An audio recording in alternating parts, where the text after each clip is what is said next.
আজকে অনেক দিন পরে গাছ লাগাতে আসলাম। এই গাছটার নাম কি কেউ বলতে পারবেন?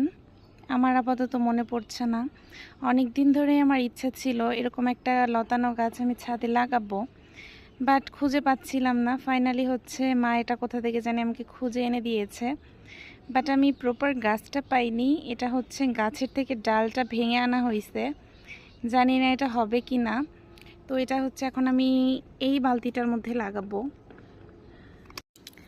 আবারও অনেক দিন পর আমরা আবারও ছাদে নতুন করে গাছ লাগানো শুরু করেছি। আমাদের প্রচুর গাছ নষ্ট হয়ে গিয়েছে, ইচ্ছে করেই তুলে ফেলা হয়েছে কাজের জন্য, বাট আবার আমরা স্টার্ট করেছি গাছ লাগানো। জানি না এটা এভাবে হবে কি না, বাট দেখি হয় নাকি। এই গাছগুলো না খুবই সুন্দর লাগে যখন এটা কোনো কিছুতে এভাবে লতানোভাবে উঠে যায়। তাই আমি এখানে একটা রডের সাথে লাগিয়েছি যাতে এটা এই দিক দিয়ে উঠতে পারে। এখন দেখি কি হয়। এখন জাস্ট ওয়েট করতে হবে যে রেজাল্ট কি আসে।